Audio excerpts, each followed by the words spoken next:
luego viene Roma, toma el lugar del norte al conquistar a los seleucidas, luego al conquistar a los ptolomeos que ocupaban Egipto. Roma llega a ser el rey del norte y el rey del sur por algún tiempo. Pero cuando la identidad de Israel cambia con la muerte de Cristo y el apedreamiento de Esteban, Israel literal es rechazado y Israel llega a ser espiritual.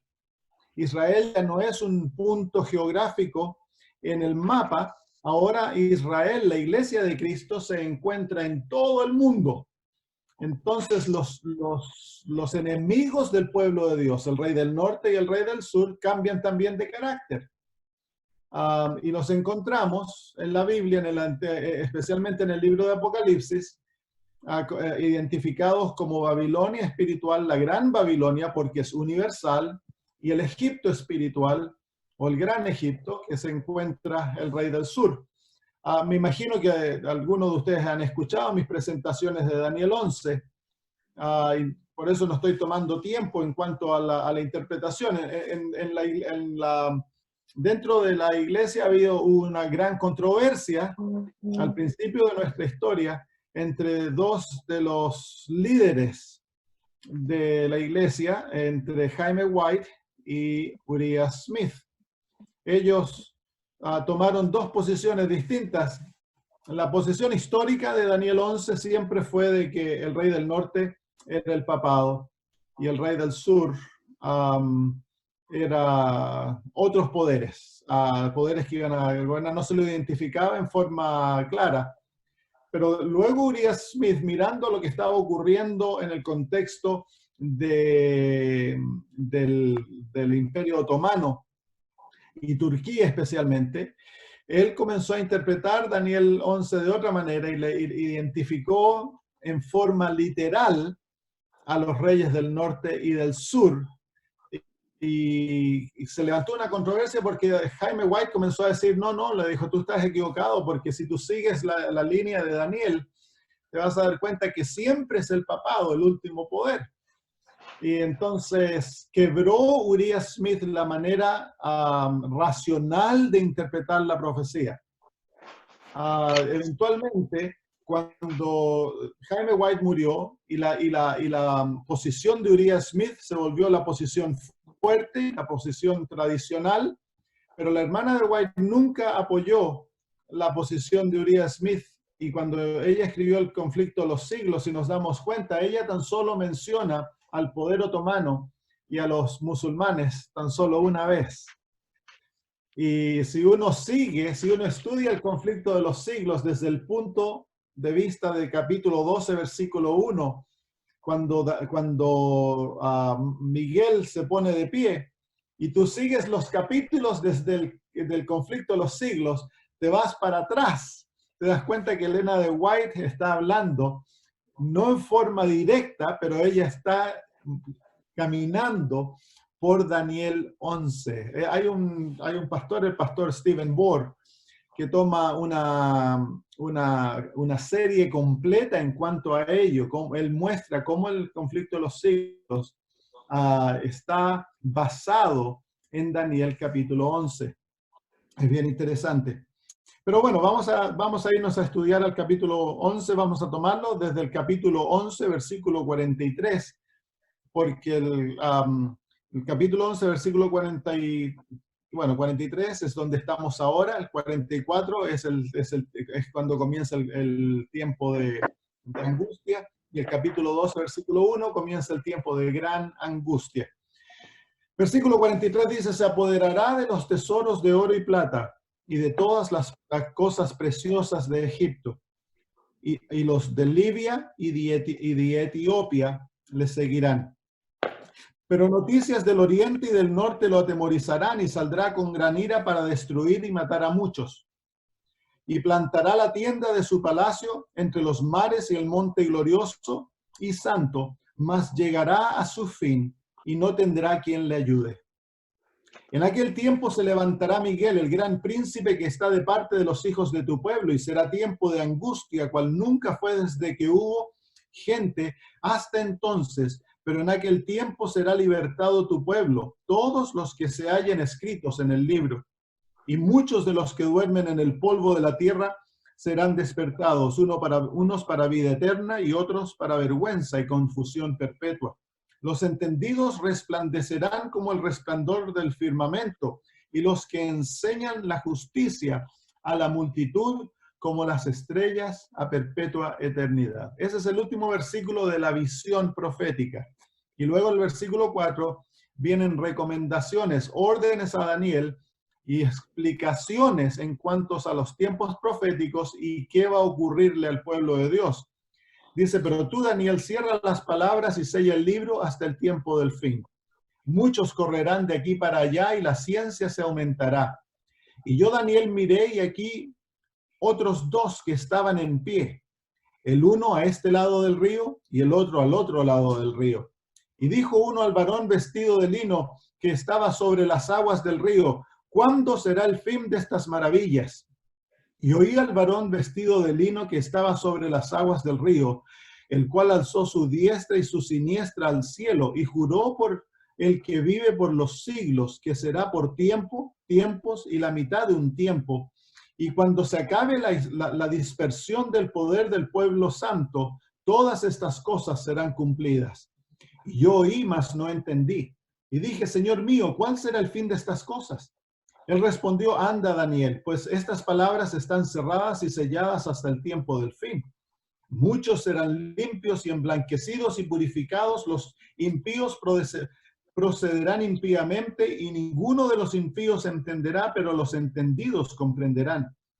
Y desde el tiempo que sea quitado el continuo sacrificio hasta la abominación desoladora, habrá 1290 días. Bienaventurado el que espere y llegue a 1335 días. Y tú irás hasta el fin y reposarás y te levantarás para recibir tu heredad al fin de los días. Muy bien, tomemos entonces desde el versículo 43, que es el versículo donde nosotros estamos, situados en la profecía. Desde el pasado, desde el versículo 43, todos los versículos anteriores ya se han cumplido. Son versículos que ya están en la historia. El versículo 43, refiriéndose al rey del norte, que es la Babilonia espiritual, dice, y se apoderará de los tesoros de oro y plata y de todas las cosas preciosas de Egipto. Egipto es el rey del sur, que son los poderes políticos seculares y ateos. Entonces tenemos que en el año 1798, el versículo 40, nos muestra el levantamiento del rey del sur. Se cambió el poder, se cambió el enemigo del pueblo de Dios. Por 1260 años reinó el catolicismo o la Babilonia espiritual, que en ese tiempo era el catolicismo. En el año 1798 llega a su fin con la herida mortal que se le infligió al papado y se levantó a gobernar el mundo los poderes políticos seculares y la filosofía a través de la cual este poder iba a gobernar es una filosofía secular atea. El rey del norte gobierna con una filosofía religiosa, gobierna el mundo a través de la religión falsa. El rey del sur gobierna el mundo con una filosofía secular atea, una vida que se vive sin relación a Dios. Y el mundo en el cual nosotros vivimos ahora es así. Pero la Biblia predice que el rey del sur va a caer. Escuchen las otras presentaciones que tengo en eso. ¿Y cuál es la señal que se muestra que el rey del sur va a caer? Los poderes políticos seculares, porque la profecía muestra que al final Babilonia está en control del mundo, pero gobierna a través de los poderes seculares, pero los poderes seculares están bajo su poder, bajo su control. Y la filosofía a través de la cual el mundo va a estar gobernado es una filosofía religiosa, porque el último conflicto es de carácter religioso, no es carácter secular. El último conflicto es sobre la ley de Dios, el sábado y el domingo. Eso es totalmente religioso. El mundo entero se va a ver envuelto en un conflicto religioso. Entonces, eso nos muestra claramente que el rey del norte está gobernando las mentes de los seres humanos cuando viene este conflicto. Entonces, el versículo 43 nos muestra la señal que nos indica que ha ocurrido el cambio de gobierno en el mundo. ¿Y cuál es la señal? La caída del sistema económico libre que tenemos aún hoy día. Dice que el rey del norte se apoderará de los tesoros de oro y plata y de todas las cosas preciosas de Egipto. Cuando nosotros leemos Apocalipsis 17 y 18, nos damos cuenta que es la presentación de la última Babilonia. Nos damos cuenta de que tiene un poder absoluto sobre todo lo que ocurre en el mundo. Y cuando cae Babilonia, dice que los mercaderes del mundo harán lloro y llanto sobre ella porque ya no habrá quien les compre sus mercancías, dice. Lenguaje que nos indica que este sistema va a tener control absoluto del sistema económico del mundo. Eso aún no ocurre. Bueno, debajo de las escenas sí, pero la economía libre no ha caído todavía y la han estado trayendo a destruir desde el año 2001, cuando se comenzaron a tratar de destruir el sistema libre, y después en el año 2007, cuando se trató de hacer caer la economía a través de la caída del comercio alrededor del mundo, pero Dios no lo permitió, y Dios no lo ha permitido todavía. ¿Por qué es que Dios no lo ha permitido? Porque la iglesia no está lista. Si el punto crucial en la profecía no es el papado, no es lo que ocurre en el mundo, el punto crucial de la profecía, hermanos, es el estado espiritual del pueblo de Dios. Cuando el pueblo de Dios se ponga las pilas y el pueblo de Dios decida buscar a Dios de todo corazón, entonces se va a acabar la profecía.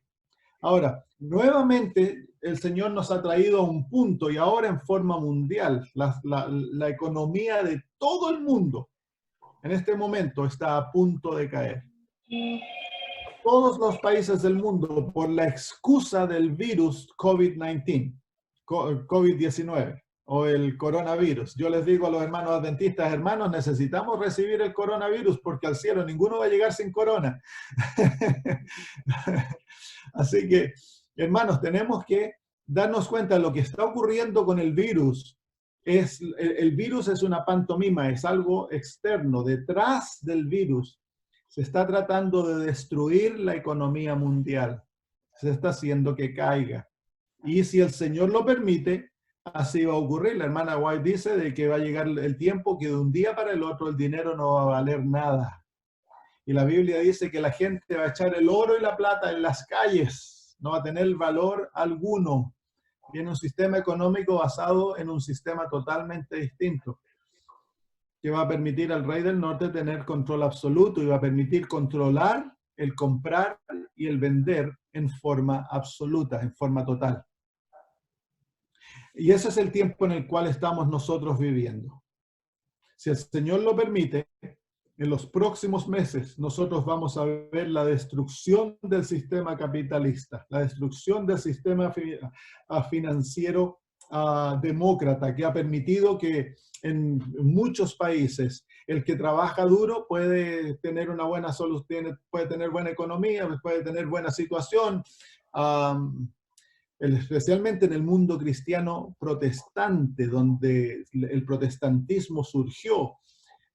Los países se han vuelto muy prósperos, donde el catolicismo ha reinado, siempre ha existido la pobreza, siempre ha existido la ignorancia, porque eso es la manera que el catolicismo gobierna. Pero donde el protestantismo ha gobernado, los países siempre han sido muy prósperos y se ha dado libertad de conciencia, libertad de culto, se ha permitido que las personas puedan estudiar, puedan surgir, puedan crecer económicamente.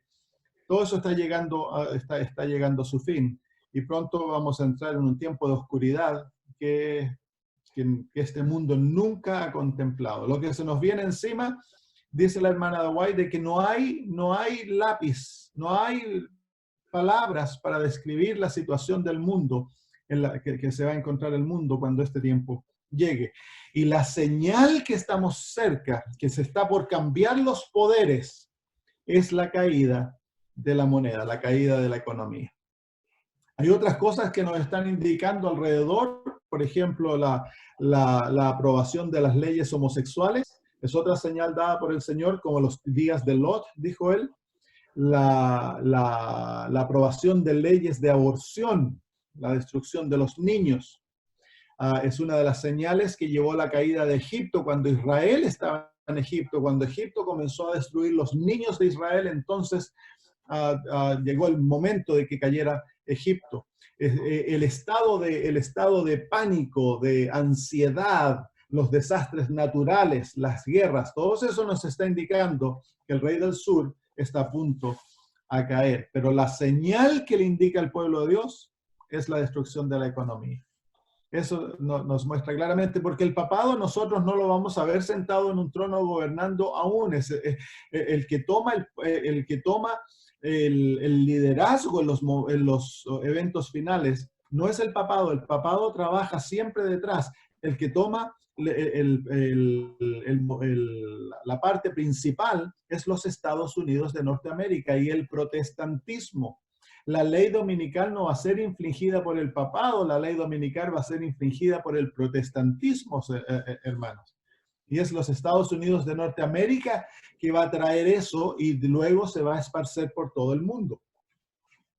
Así que luego de eso, cuando Satanás aparezca como el Cristo y se mueva por todo el mundo, entonces vamos a ver al papado tomar una posición mucho más externa que se le va a permitir ver dónde está. Muy bien, versículo 44. Pero noticias del oriente y del norte lo atemorizarán. El norte es el punto cardenal para Dios. Y el este es el punto cardenal para Cristo. En Isaías capítulo 14, si vamos ahí, Isaías capítulo 14, vamos a ver que el verdadero rey del norte es Dios. Isaías capítulo 14, versículo 13, refiriéndose a Lucifer, dice: tú que decías en tu corazón, subiré al cielo, en lo alto, junto a las estrellas de Dios, levantaré mi trono, y en el monte del testimonio me sentaré a los lados del norte. Entonces el norte en la Biblia es referencia a Dios, el trono de Dios, el monte de Dios, donde Dios gobierna el universo. Y Satanás deseaba sentarse en ese trono porque él deseaba ser Dios. Cuando él fue echado a esta tierra, él llegó a ser el Dios de este mundo. Y él creó un sistema religioso que que falsifica el verdadero sistema religioso de Dios. Así que tenemos a Dios con su expresión de religión, pongámoslo así, que es la verdadera fe. Tenemos a Satanás entonces, que él crea a Babilonia, y Babilonia es el sistema a través del cual se falsifica la religión de Dios. Y el Dios de este mundo es Satanás, y el rey del norte de Daniel 11 es Satanás expresándose a través del papado, y luego a través del papado el protestantismo y el espiritismo en el último tiempo. Entonces, ¿cuáles son las noticias? Daniel capítulo 11, versículo 44, las noticias vienen del oriente y del norte, entonces son noticias que vienen del trono de Dios. Y en el libro de Apocalipsis capítulo 7 encontramos aquí el oriente, versículo 2, versículo 1 y 2 de Apocalipsis 7. Después de esto vi a 4 ángeles en pie sobre los 4 ángulos de la tierra, que detenían los 4 vientos de la tierra, para que no soplase viento alguno sobre la tierra, ni sobre el mar, ni sobre ningún árbol. Vi también a otro ángel que subía de donde sale el sol. ¿De dónde sale el sol? El sol sale del oriente, del este. ¿Y cuál es la referencia aquí? Y tenía el sello del Dios vivo.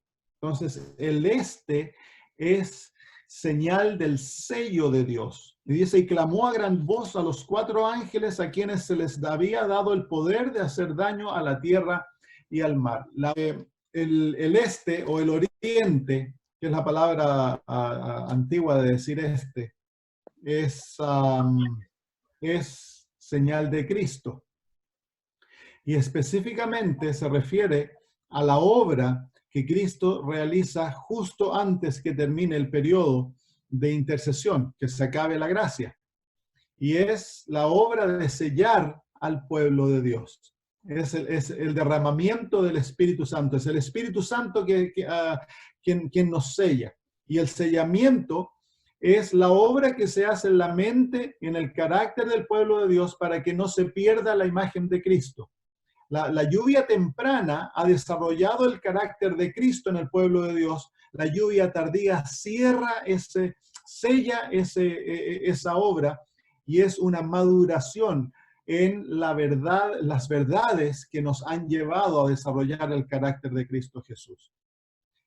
Y se va a manifestar, ese sello se va a manifestar en una obediencia absoluta a la ley de Dios cuando venga el conflicto sobre el sábado y el domingo. El sábado es el sello de la autoridad divina en su ley. Y muestra quién es Dios y por qué Él es digno de que le obedezcamos y que le adoremos. Entonces, por eso, porque en el capítulo 13 se nos muestra a Satanás formando un Dios falso en la tierra. Hay tres identidades: está el dragón, está la bestia y está el falso profeta. El dragón toma el lugar de Dios el Padre. La bestia, que es el papado, toma el lugar de Cristo, por eso se llama anticristo. Y el falso profeta es el protestantismo apóstata, que toma el lugar del Espíritu Santo. Por eso ese es el poder que hace los milagros y hace que caiga fuego del cielo. Entonces, estos tres poderes forman a un Dios falso en la tierra para tomar el lugar de Dios y llevar al mundo a que los obedezcan y adoren a ellos. Y es por eso que se establece una ley de Dios falsa con un día de adoración falso.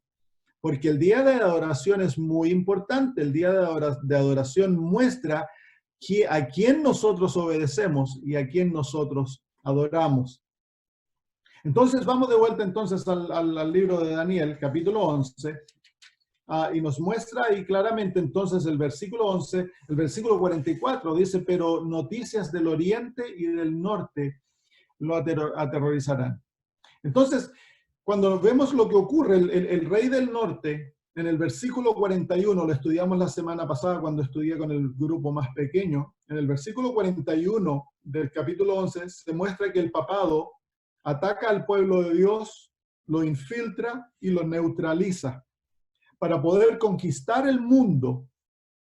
El papado sabe que él tiene que neutralizar al adventismo, porque el adventismo tiene un mensaje que si se le permite predicarlo, destruye el poder del papado en el mundo. Y eso ha ocurrido en todas partes, que este mensaje se ha predicado fielmente, se neutraliza, se destruye el poder del papado. Nosotros a lo mejor no nos hemos dado cuenta, pero la iglesia adventista ha sido llave en Sudamérica para traer libertad y darle poder al protestantismo. ¿Por qué? Porque la iglesia adventista ha predicado y desparramado por muchos años el conflicto de los siglos, se ha predicado el mensaje, especialmente hasta los 80, fines de los 80, se predicó muy abiertamente este mensaje. Entonces el catolicismo perdió el poder absoluto que tenía en Sudamérica y en Centroamérica.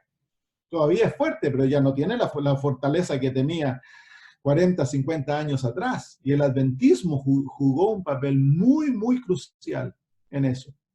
Entonces el papado sabe quiénes son los adventistas del séptimo día, muy, muy bien. Y su primera labor para conquistar el mundo fue neutralizar a la iglesia adventista. Y lo hizo muy, muy exitosamente. Por eso que estamos en la situación que estamos teológicamente y en tantas áreas como pueblo adventista. Seguimos siendo el remanente, pero somos un remanente neutralizado, un pueblo confundido. Entonces, una vez que se logró eso, el papado ahora se tiró a conquistar el resto del mundo. Y llega el versículo 43 y ahora cree que tiene todo el mundo bajo sus alas.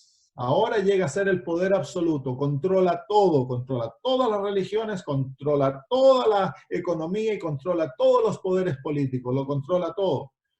Y en el versículo 44, Dios le envía una sorpresa. ¿Y cuál es la sorpresa? El derramamiento del Espíritu Santo. Las noticias del norte y del oeste es el derramamiento del Espíritu Santo y el sellamiento del pueblo de Dios. Cuando eso ocurre, dice, mire cómo reacciona, dice que lo atemorizará. Ahora, la palabra atemorizar en el hebreo o en el arameo es mucho más fuerte que la palabra que han puesto en español. Atemorizar es que, bueno, tiene miedo. La palabra en arameo quiere decir aterrorizar. En otras palabras, hay algo, hermanos, que estos poderes le tienen más temor que nada en su experiencia.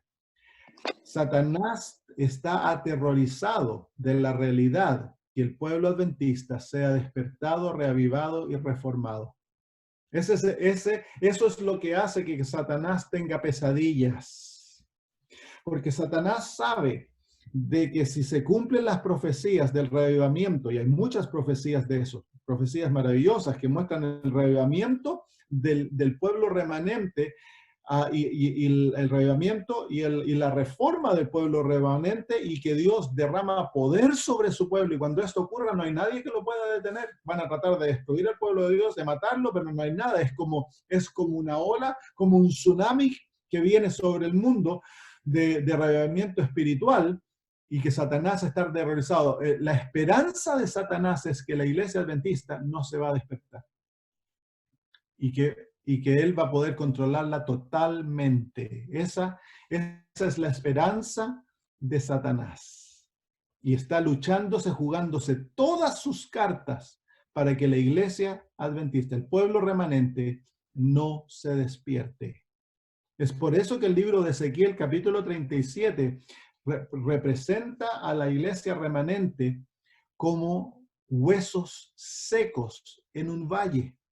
Ustedes saben la profecía, ¿no? Esa es la iglesia adventista. Y Dios le pregunta a Ezequiel, Ezequiel, ¿pueden estos huesos vivir? ¿Qué pregunta, ¿no? Y hay muchos adventistas que se les está haciendo la misma pregunta. ¿Ustedes creen que la iglesia adventista puede ser? No, ya la iglesia adventista se volvió Babilonia, ya cayó, hay que salir de ella.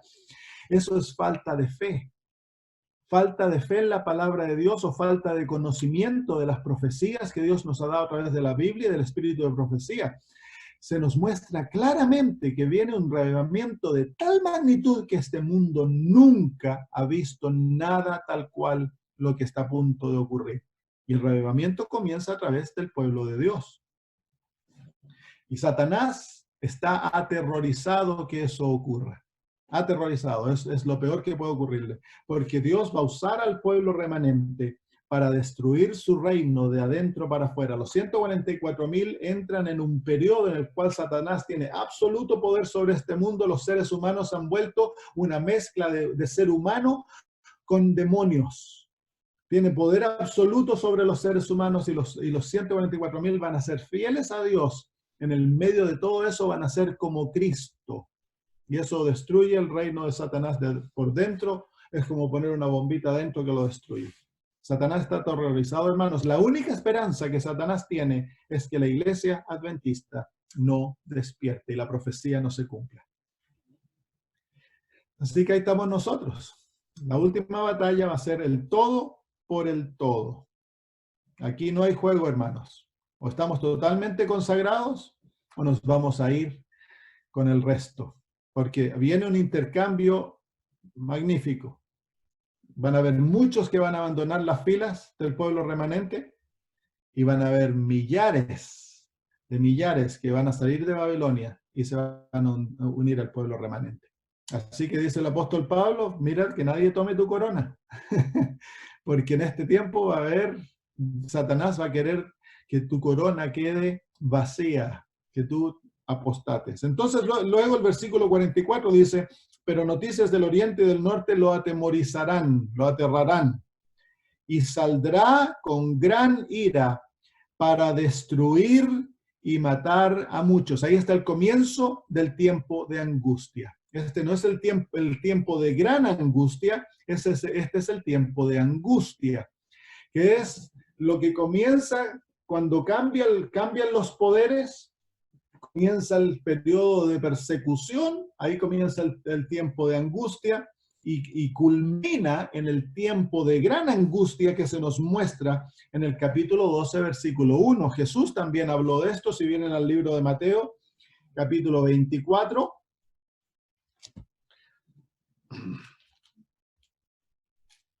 Mateo 24, versículo 9. Dice, entonces os entregarán a tribulación y os matarán y seréis aborrecidos de todas las gentes por causa de mi nombre. Entonces, versículo 9, tribulación. Si venimos al versículo 21, dice, porque habrá entonces gran tribulación, cual no lo ha habido desde el principio del mundo hasta ahora, ni la habrá. Y si aquellos días no fuesen acortados, nadie será salvo.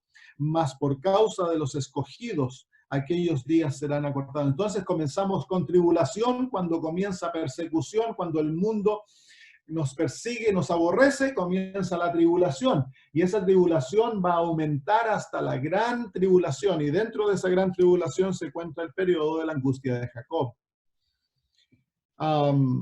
Entonces, viene durante ese periodo de tribulación que ocurre antes del cierre de la gracia, dice que ¿qué es lo que dice ahí? Y saldrá, capítulo 11, versículo 44, y saldrá con gran ira para destruir y matar a muchos. Nos sentimos incómodos dentro de la iglesia de hablar del hecho que van a haber mártires. Tratamos de suavizarlo, pero la verdad es, hermanos míos, que todos aquellos que no sean parte de los 144,000 y sean fieles, van a bajar al descanso. Así que van a haber muchos mártires, muchos mártires. Si creemos que va a haber una conversión de multitudes, millones de personas van a salir de Babilonia y se van a unir al pueblo de Dios.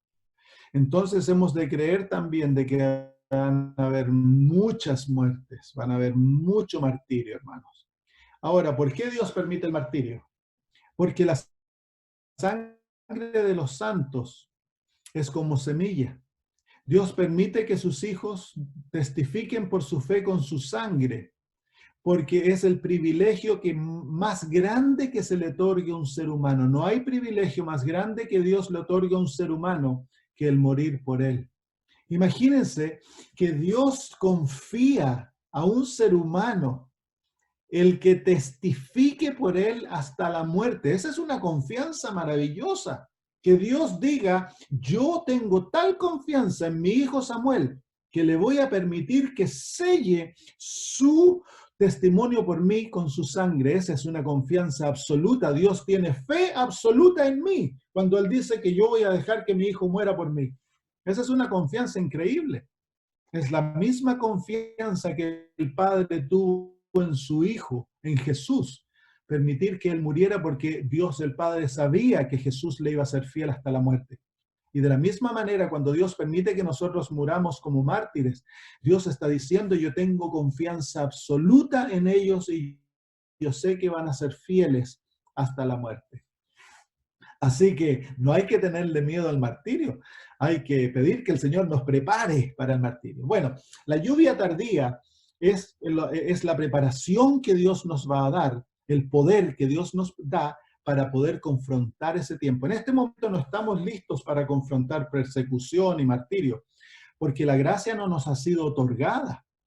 Dice el Señor derrama su gracia a medida nosotros confrontamos situaciones. Si el Señor va a permitir que mueras de cáncer, el Señor va a darte la gracia necesaria para que tú puedas cursar por esa experiencia y mantenerte fiel a Él. En este momento no tienes esa gracia, pero el Señor Jesús le dijo al apóstol Pablo, bástate de mi gracia, le dijo. Entonces el apóstol Pablo dice, bueno, entonces yo prefiero ser débil, porque mientras más débil soy, más poder tengo. De lo mismo con el pueblo de Dios. Así que cuando el Señor nos llame a sufrir, cuando el Señor permita que venga la época de martirio, sus hijos comiencen a ser muertos, es porque Él ya ha derramado su espíritu y nos ha preparado para aquel tiempo. Versículo 45. Entre el versículo 44 y el versículo 45, nosotros debemos poner Daniel 12:1. Daniel 12:1 dice así: en aquel tiempo se levantará Miguel. Debemos hacernos la pregunta, ¿en cuál tiempo? ¿Cuándo es que se levanta Miguel? Porque aquí nos está indicando el cumplimiento de un tiempo, ¿cierto? Dice en aquel tiempo. ¿Cuál tiempo? Nos debemos preguntar. Bueno, el único tiempo que se nos ha indicado antes de esto está en el versículo 40. El versículo 40 dice: pero al cabo del tiempo. Esa no es una traducción buena. A otras traducciones dicen, pero al tiempo del fin. Entonces, en el tiempo del fin comienza un tiempo, se acaba un tiempo y comienza otro tiempo. ¿Cuál es el tiempo que llegó a su fin? Al principio del tiempo del fin es el periodo de los 1260 años, el reinado papal, la persecución de la iglesia, el tiempo de gran persecución, 1798. Se termina el poder papal, se levanta el rey del sur y comienza el tiempo del fin. Y el tiempo del fin dura desde el momento que cayó la Iglesia Católica, 1798, comienza ahí el tiempo del fin y termina, de acuerdo a Daniel 12:1, es la única otra expresión que tenemos de tiempo en la profecía, termina cuando se levanta Miguel. ¿Quién es Miguel? Es Jesús. El nombre Miguel dice, ¿quién es como Dios? Es un desafío. Y se refiere a Cristo, el único que es como Dios. Entonces dice, en aquel tiempo se levantará Miguel. Entonces aquí tenemos el principio del tiempo del fin, 1798, y el fin del tiempo del fin, que es cuando se levanta Miguel. Entonces tenemos varios tiempos. Si tú sigues la profecía, Dios siempre lo da en tiempos, a pesar de que este tiempo no está con días. Tenemos los 2300 años, tenemos los 1260 años. Comienza el tiempo del fin, termina cuando se levanta Miguel, o el fin del tiempo de gracia, y ahí comienza otro tiempo, que es el tiempo de gran angustia. Y el tiempo de gran angustia va desde el momento que se levanta Miguel y se cierra comienza ese último periodo de tiempo, que es la liberación del pueblo de Dios, que va desde la resurrección especial y termina con la segunda venida de Cristo. Y ahí comienza otro tiempo. ¿Cuál es ese tiempo? Los 1000 años. Y los 1000 años van desde la segunda venida de Cristo, o desde la gran resurrección hasta la resurrección de los impíos y el juicio final. Esos son todos los tiempos proféticos.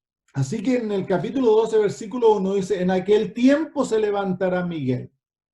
¿Cuál es ese tiempo? El fin de tiempo de gracia. Y este mismo tiempo nosotros lo encontramos en el capítulo 14 del libro de Apocalipsis. 14 de Apocalipsis, el versículo 1. Después miré, y he aquí el Cordero estaba en pie, y sobre el monte Sión, y con él 144,000 que tenían el nombre de él y de su padre escrito en la frente. Entonces, ¿cómo está el Cordero? El Cordero y Miguel son uno. ¿Cómo está el Cordero en Daniel 12? ¿Cómo está Miguel 12? ¿Cómo está Miguel en el capítulo 12? Está de pie, se ha puesto de pie. Y en el capítulo 14, ¿cómo está el Cordero? De pie.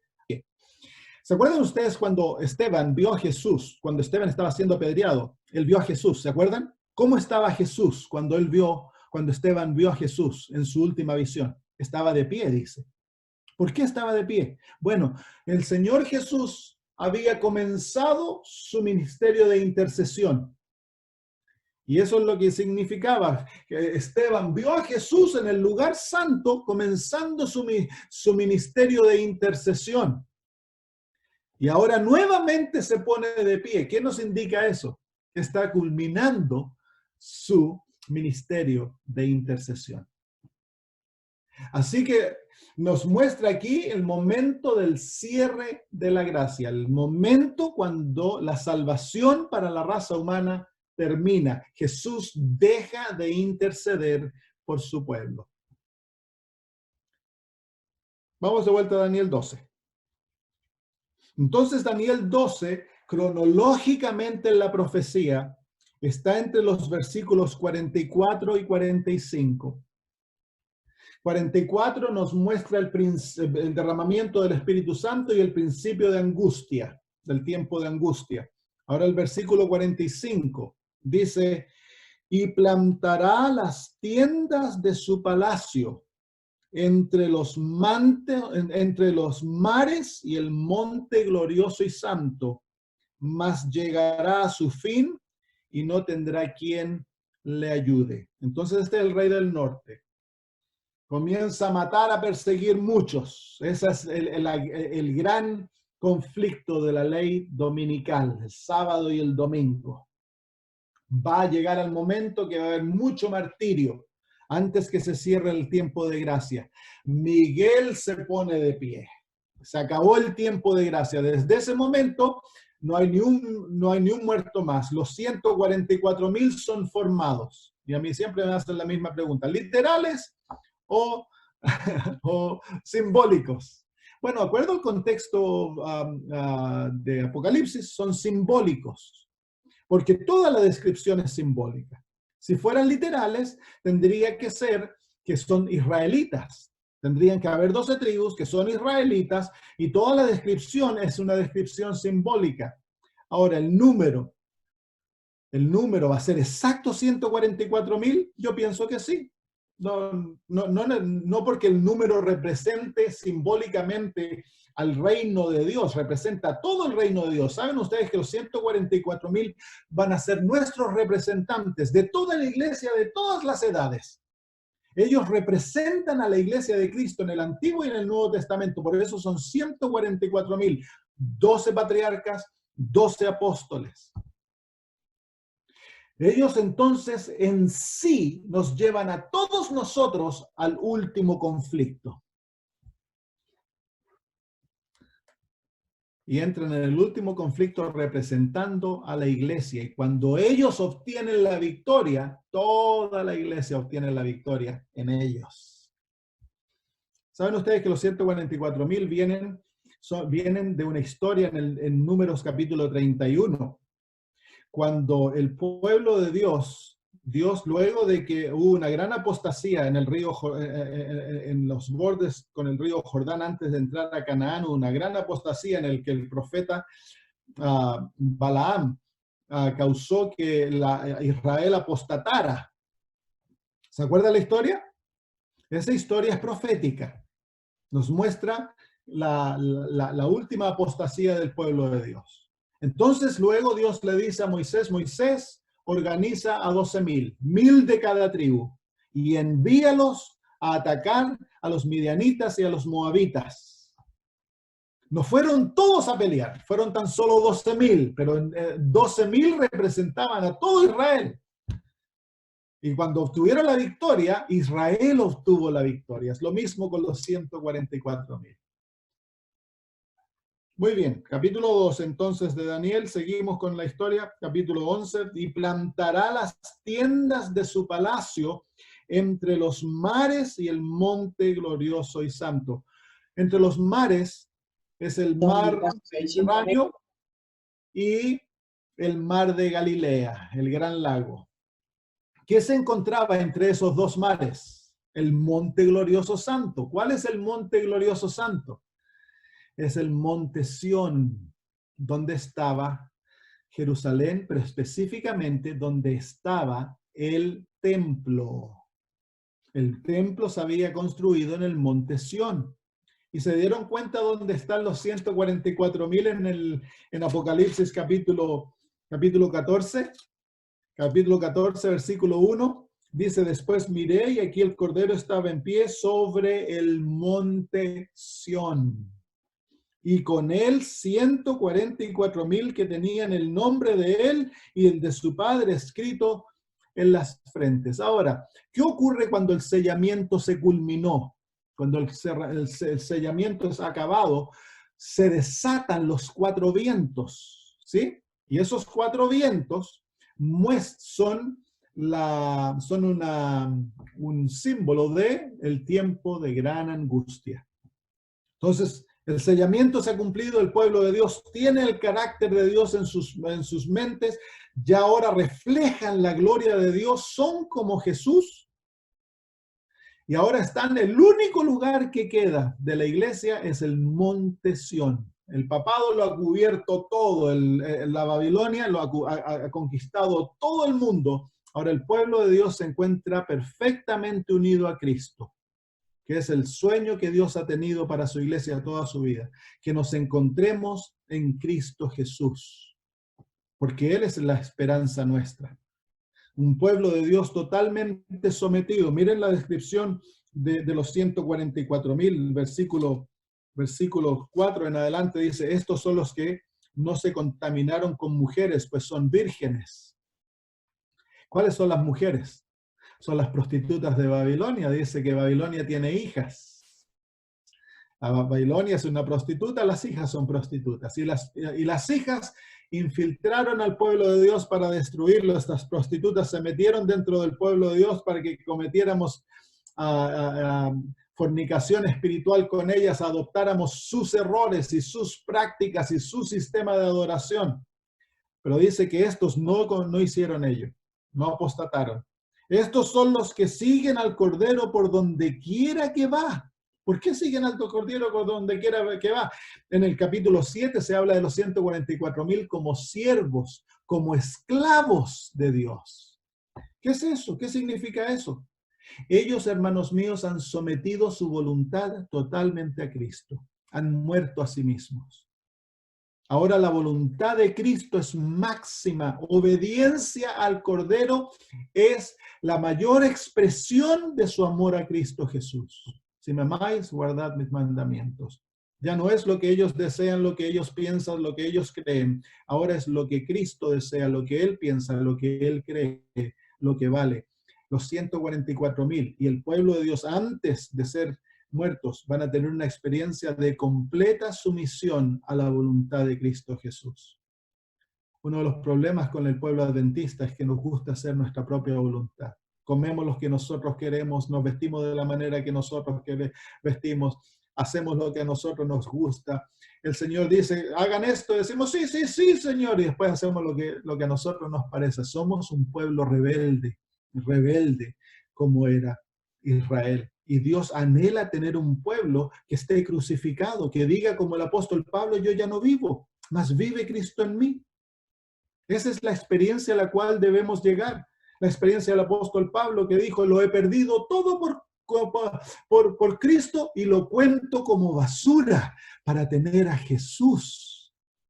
Y su gran sueño era ser encontrado no teniendo su propia justicia, sino tener la justicia de Dios que es por fe. Esa es la experiencia de los 144.000.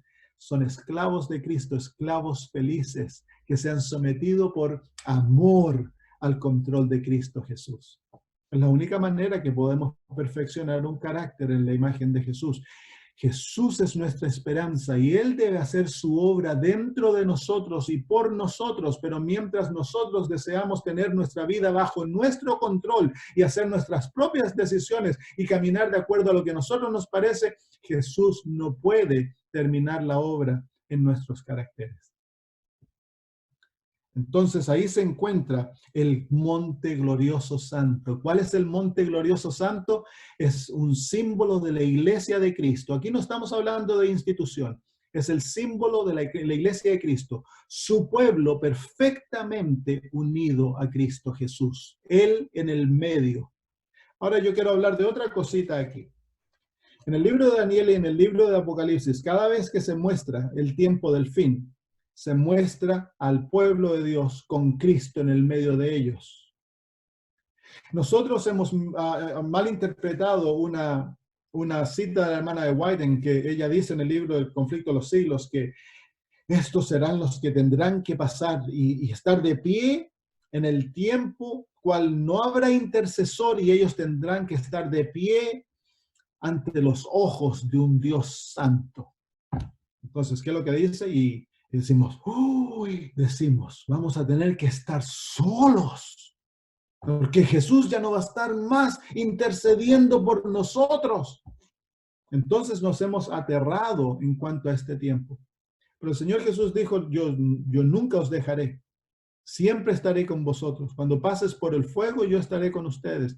Y en Daniel capítulo 3, se nos muestra un ejemplo del tiempo de gran angustia, cuando los muchachos, estos 3 muchachos son echados en el horno de fuego. ¿Se acuerdan eso? La historia es la misma, se hace una imagen que debe ser adorada. 3 muchachos no adoran la imagen, se los trae ante el rey. Símbolo de persecución, el rey habla y trata de persuadirlos, pero ellos no están dispuestos a ser infieles a Dios, así que se los echa a un horno que ha sido calentado 7 veces más. Ese es el tiempo de gran angustia. Y en el mismo momento que se los echa, ¿quién aparece en el medio de ellos? Jesús, el Hijo de Dios. Capítulo 12, Jesús se pone de pie. ¿Para qué? Para proteger a su pueblo. Apocalipsis capítulo 14 se ve al Cordero en el medio de los 144,000. Así que el tiempo de angustia no va a ser un tiempo solo, el tiempo de angustia, Jesús deja de interceder para venir a pasar con su pueblo. Los ángeles de Dios nos van a estar protegiendo y el Espíritu Santo es sacado del mundo, no de nosotros. Porque el Espíritu Santo es nuestro compañero, nuestro guía hasta el tiempo, hasta el último tiempo. Así que no vamos a estar solos, hermanos. No tengan miedo. Dios nunca nos va a abandonar. El tiempo de angustia muestra, hermanos, que Dios va a tener un pueblo tan unido a Él y le va a mostrar al mundo, al universo entero, de que los seres humanos, a pesar de que son pecadores y tienen una naturaleza que va en contra de Dios, cuando están unidos a Cristo pueden ser perfectamente obedientes y pueden dejar de pecar. Ese es el propósito del tiempo de angustia. Una manifestación práctica a todo el universo y a Satanás mismo, que es posible para el ser humano, a pesar de ser caído, es posible obedecer perfectamente, si es que están unidos perfectamente a Cristo Jesús. Así que la enseñanza de que Cristo nos deja y que vamos a pasar ese tiempo solo, esa es una enseñanza falsa, hermanos, no es una enseñanza verdadera. Vamos entonces de vuelta a capítulo 12, nos quedan 4 minutos, y si nos caemos volvemos, ¿ok? Y si no lo terminamos hoy, lo terminamos el próximo martes, si así lo desean. Ok, Daniel 12 entonces, capítulo 11, versículo 45. Luego nos vamos a ir al capítulo 12 y lo retomamos. Y plantará las tiendas de su palacio entre los mares y el monte glorioso y santo. Aquí entonces se nos muestra la Babilonia espiritual, teniendo a todo el mundo con ella, todo el mundo. Y su último ataque es de la destrucción del pueblo de Dios. Aquí es cuando, de acuerdo a la historia de Esther, se pone un día para destruir al pueblo de Dios. ¿Se acuerdan de esa historia? Y cuando se ponga este día, entonces todo el mundo va a hacer planes y van a rodear a los hijos de Dios donde quiera que estén, listos para matarlos, listos para destruirlos y erradicar a la secta, dice la hermana White, que ha causado tantos problemas. Los únicos que, de acuerdo a ellos, destruyen la unidad de este mundo. Todo el mundo unido a la Babilonia moderna vienen aquí para destruir al pueblo de Dios. ¿Y qué ocurre? ¿Qué ocurre? Dicen en Daniel capítulo 3 que los verdugos que echaron a los 3 muchachos al fuego, ¿quiénes murieron? ¿Los 3 muchachos o los verdugos? Los verdugos. Así que algo ocurre. Miren lo que ocurre aquí. El versículo 45 dice, mas llegará a su fin. ¿Quién llega a su fin? ¿El pueblo de Dios? No. La Babilonia llega a su fin. Y más aún dice, y no tendrá quien le ayude. ¿Qué ocurrió con el pueblo? Con todo el mundo que estaba con ellos. Algo ocurre aquí que deja a la Babilonia sin el apoyo que ha tenido hasta este momento. Viene todo el mundo, ha amalgamado a los reyes de la tierra, los engañó a través de sus abominaciones, dice la Biblia, vamos al Apocalipsis capítulo 16, a través del falso mensaje de los 3 ángeles. Engañó a todo el mundo. Apocalipsis capítulo 16, a la 6ª plaga. Versículo 12.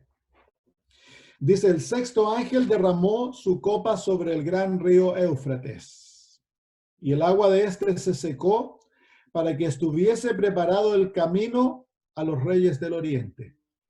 Entonces, ¿cuál es el río Éufrates?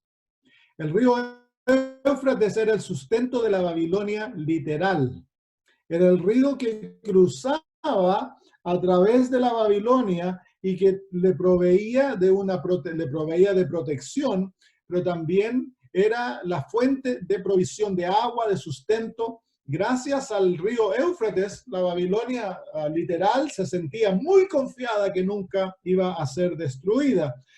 Pero cuando vino a Ciro, él, para tomar Babilonia, secó el río Éufrates,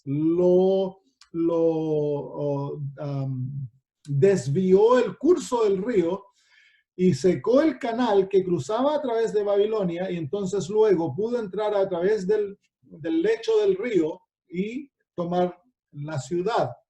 Entonces aquí el apóstol Juan está usando el lenguaje literal para representar simbólicamente otra situación. Vamos al capítulo 17 para entender el asunto del río. Capítulo 17, el versículo 1,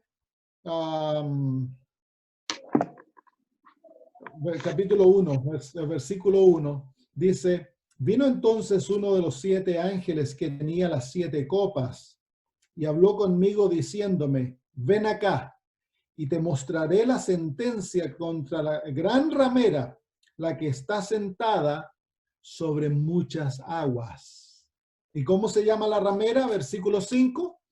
Y en su frente un nombre escrito, un misterio, Babilonia la Grande. Así que la Babilonia la Grande se sienta sobre muchas aguas. Esas aguas simbolizan, o el río Éufrates es simbolismo de esas aguas. Y ahora en el versículo 15 se nos indica qué representan estas aguas. Dice, me dijo también, las aguas que has visto donde la ramera se sienta son pueblos, muchedumbres, naciones y lenguas. Así que, ¿qué representa el río Éufrates? El río Éufrates representan los pueblos, muchedumbres, naciones y lenguas que han dado su apoyo a este sistema.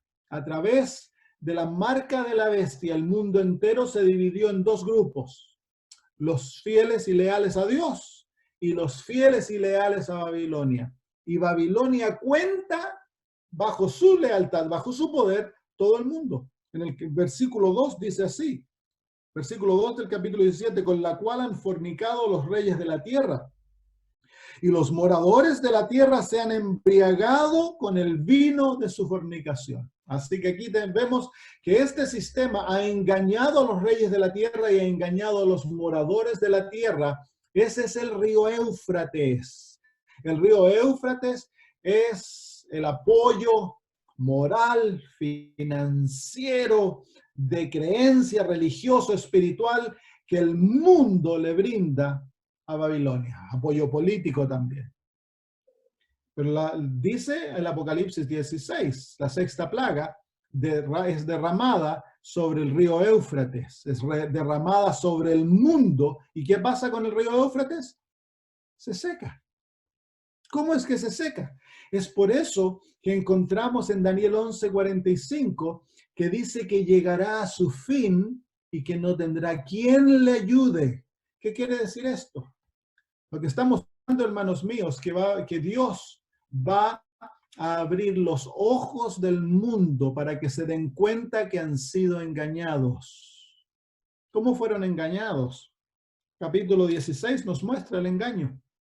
Versículos 13 y 14. La sexta plaga muestra cómo se formó el río Éufrates. Dice así: vi salir de la boca del dragón y de la boca de la bestia y de la boca del falso profeta, la falsa deidad, el falso Dios que toma el lugar en este mundo. Lo que se nos muestra, la formación se nos muestra en el capítulo 13. 3 espíritus inmundos a manera de ranas. Así que quiero que se den cuenta, el capítulo 14 nos muestran 3 espíritus, 3 ángeles que van a todo el mundo a predicar un evangelio, el evangelio eterno, para prepararlos para el gran día. Así que el Dios verdadero envía 3 espíritus, 3 ángeles, simbolizando al pueblo de Dios, con un mensaje. Satanás, el Dios falso, también envía 3 ángeles, 3 espíritus. Entonces hay un conflicto, a otro nivel, hay un conflicto que ocurre a nivel de predicación de verdad y falsedad. Y luego dice el versículo 14, pues son espíritus de demonios que hacen señales y van a los reyes de la tierra en todo el mundo para reunirlos a la batalla de aquel gran día del Dios Todopoderoso. Y esa es la batalla que se llama el Armagedón, que no es una batalla literal. Hay adventistas que mi papá creía eso, mi papá creía de que el Armagedón se iba a secar el río Éufrates allá en el Medio Oriente y que Rusia iba a venir, iba a pasar los tanques por el medio del río Éufrates e iban a atacar a Israel. Pero no es así, hermanos. Estamos poniendo una aplicación literal a algo que es simbólico. Entonces dice ahí el Armagedón es la última batalla, cuando el mundo entero, la Babilonia, la gran Babilonia, rodea al pueblo de Dios para en un día, en una hora, destruirnos a todos. Ese es el Armagedón. Cuando Satanás cree que ya lo tiene, lo va a alcanzar, Dios seca el río Éufrates. El mundo se vuelve en contra del papado. Se seca el engaño, se abren los ojos y el mundo se dan cuenta que han sido engañados. Hay un capítulo en el libro El conflicto de los siglos donde la hermana de White muestra que justo en esta hora las manos de Dios aparecen en el cielo. ¿Se acuerdan? Con la ley de Dios. ¿Se acuerdan? Y el sábado, el cuarto mandamiento, refulgiendo. Y a través de una serie de distintas acciones, el mundo llega a la realización de que han sido engañados, sus ojos son abiertos, y dice que ellos van a destrozar a sus guías espirituales. Se acaba. Y mire, y Apocalipsis 17 también lo muestra. Vengan al libro, capítulo 17, versículo 12. Y los 10 cuernos que has visto son 10 reyes que aún no han recibido reino, pero por una hora recibirán autoridad como reyes juntamente con la bestia. Así que estos 10 reyes muestran a todos los reyes de la tierra que van a van a dar su lealtad a la bestia, al papado, y van a reinar con ella. Pero mire lo que dice el versículo 13. Estos tienen un mismo propósito y entregarán su poder y su autoridad a la bestia. Versículo 14. Pelearán contra el Cordero y el Cordero los vencerá porque el Señor porque es Señor de señores, Rey de reyes, y los que están con él son llamados y elegidos y fieles. ¿Cómo pelean contra el Cordero? Pelean contra el Cordero en la presencia de sus hijos. contra el pueblo de Dios. Esta es la batalla de Armagedón. Versículo 15, me dijo también: las aguas que has visto, donde la ramera se sienta, son pueblos, muchedumbres, naciones y lenguas. Son los reyes con todas sus naciones, con todos sus súbditos, uniéndose a la bestia para destruir al pueblo de Dios. Pero el versículo 16, miren: y los 10 cuernos que viste en la bestia, estos aborrecerán a la ramera y la dejarán desolada y desnuda, y devorarán sus carnes y la quemarán con fuego. Ahí está el secamiento del río Éufrates. Este sistema llega a su fin y no tiene quien le ayude. Lo peor, los que la apoyaban ahora se vuelven sus enemigos y la destruyen, la van a quemar con fuego. Versículo 17, porque Dios ha puesto en sus corazones el ejecutar lo que Él quiso, ponerse de acuerdo y dar su reino a la bestia hasta que se cumplan las palabras de Dios. Y la mujer que has visto es la gran ciudad que reina sobre los reyes de la tierra. Así que ahí está. Vamos de vuelta a Daniel entonces. ¿Vieron cómo la Biblia se interpreta solita? Entonces, hermanos, llega un momento cuando venga el gran reavivamiento que está a punto de venir. Hay un reavivamiento de 2 estilos. Hay un reavivamiento verdadero. Dios dice: derramaré mi espíritu sobre toda carne, vuestros hijos tendrán sueños, vuestros viejos soñarán sueños y tendrán visiones. Todo el mundo va a recibir, dentro del pueblo de Dios, van nuevamente a levantarse el don de profecía en forma local para guiar al pueblo de Dios en estos últimos momentos. Viene gran manifestación divina, un reavivamiento el cual nunca se ha visto, y se predicará el mensaje de los 3 ángeles, añadiendo el mensaje del 4º ángel de Apocalipsis capítulo 18, que es la gloria de Dios siendo derramada sobre todo el mundo, la manifestación del carácter de Dios en el pueblo de Dios. El mundo va a testificar, el mundo va a ver con sus ojos la imagen de Dios en nosotros. Dios va a tener un pueblo que va a ser como Él por carácter, hermanos. Eso es lo que Dios anhela, tener hijos que son como Él, que no hablan tan solo de ser como Él, sino que son como Él. Entonces, pero por el otro lado viene un mensaje falso de los 3 ángeles. Un mensaje de interpretación profética falsa, y que va a engañar al mundo a través de señales y prodigios y milagros. Fuego va a caer del cielo, eso va a llevar a la formación de la imagen de la bestia, la unión de la iglesia y el Estado, donde la iglesia controla el Estado, y es esa unión que eventualmente va a pasar la ley dominical. Pero ese es el producto del falso reavivamiento. Y ustedes lean en el Conflicto de los Siglos el capítulo titulado Reavivamientos Modernos. Y ayer la hermana de White dice de que va a haber un gran movimiento religioso en el mundo, tal cual que van a haber millares que van a decir que han sido reavivados. Y la culminación de eso, de ese gran reavivamiento, es que Satanás aparece como Cristo. Y el mundo va a decir: Cristo ha venido, Cristo ha venido. Y dice ella que no va a ser así, que el movimiento es de abajo. Satanás se va a camuflar y va a engañar al mundo a través de un movimiento religioso falso. Y el propósito de esto es engañar al pueblo de Dios, porque ese es el propósito. Si fuere posible, engañar a los escogidos. Entonces, hermanos, nosotros debemos tener nuestros pies bien fundados en Cristo Jesús, bien establecidos. Nuestra fe debe estar establecida en Cristo. Tú y yo podemos tener un conocimiento de las Sagradas Escrituras y del Espíritu de Profecía que es carnal. Nuestras propias conclusiones, nuestras propias ideas, lo que a mí me parece, lo que yo creo, y tristemente eso es lo que mucho se ve incluso dentro de teólogos y hombres grandes. Hermanos nuestros, el único conocimiento que nos va a salvar es el conocimiento de las Sagradas Escrituras en Cristo Jesús. Si el conocimiento de la Biblia me llega a tener me da un orgullo espiritual, me hace sentir más que los otros, y miramos a los pentecostales, a los evangélicos, a los católicos, los miramos con desdén porque yo soy adventista del séptimo día. Entonces, hermanos, eso es un conocimiento de las Escrituras carnal, y ese conocimiento te va a juzgar y te va a condenar.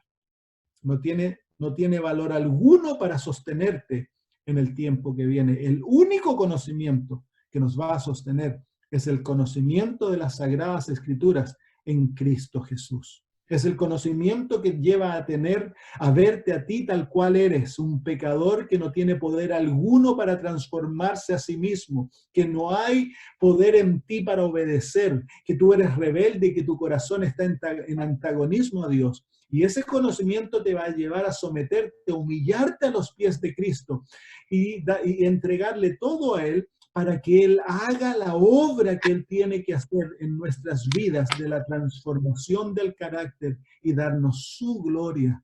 Porque la última predicación del Evangelio, la última predicación de los tres ángeles, es una predicación que va a iluminar el mundo con la gloria de Dios.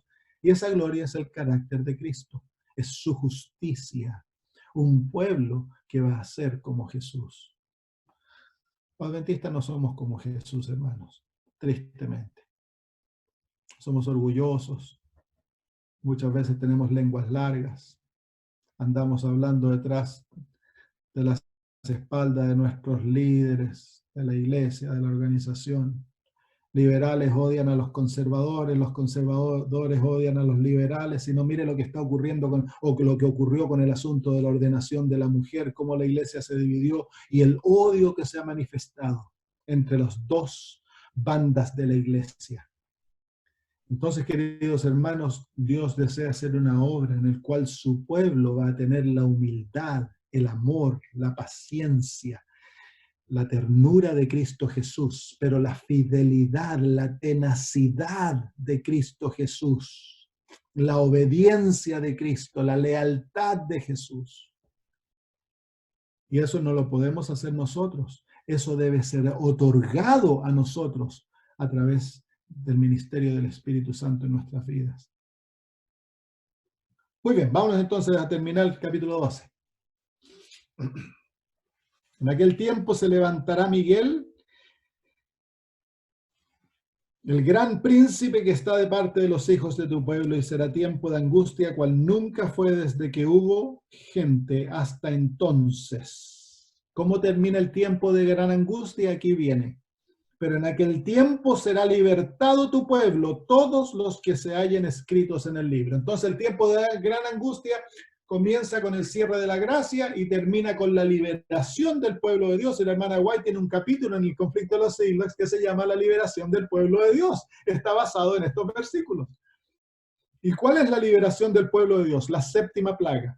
La séptima plaga destruye Babilonia, pero también liberta al pueblo de Dios. ¿Y qué ocurre con la liberación del pueblo de Dios? Versículo 2 dice, y muchos de los que duermen en el polvo de la tierra serán despertados, unos para vida eterna y otros para vergüenza y confusión perpetua. Así que aquí termina entonces, literalmente aquí termina la profecía, y termina no con la segunda venida de Cristo, termina con lo que nosotros llamamos como adventistas la resurrección especial.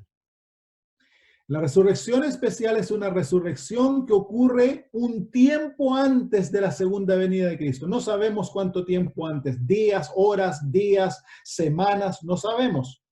Vamos a tener que esperar.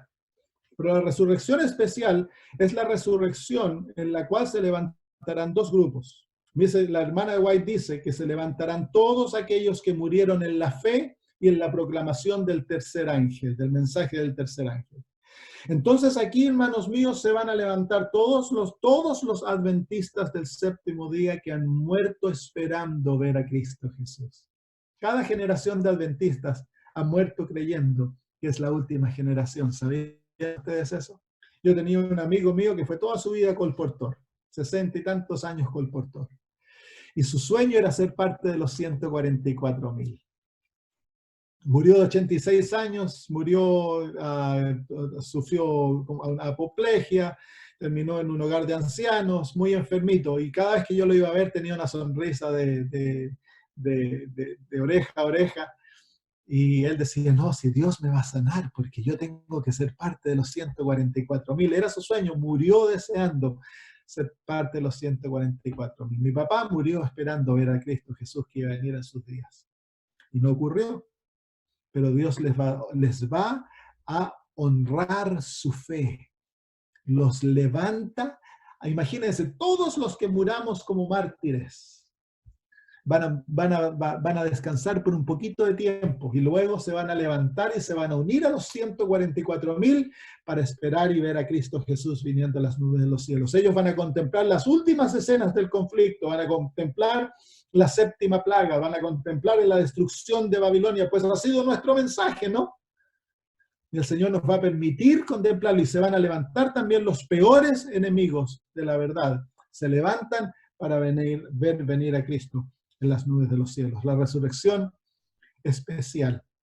Y la liberación del pueblo de Dios culmina con la segunda venida de Cristo Jesús. Cuando Cristo viene y luego levanta a todos aquellos que han muerto a través de las edades y se unen a aquellos que ya están vivos. Versículo 3 nos muestra entonces, dice, los entendidos resplandecerán como el resplandor del firmamento, y los que enseñan la justicia a la multitud, como las estrellas a perpetua eternidad. Qué bonito, qué manera de culminar, ¿no? Y cuando nosotros lo ponemos en la imagen del sistema profético de Apocalipsis y Daniel, es un sistema completo. Nos muestra todo lo que va a ocurrir, los grandes hitos que vienen delante, está todo delineado, todo mostrado para que el pueblo de Dios sepa en qué camino vamos caminando, hacia dónde vamos, qué se está cumpliendo, las profecías que ya se han cumplido, todo está delineado ante nuestros ojos para que nosotros podamos contemplarlo. ¿Alguna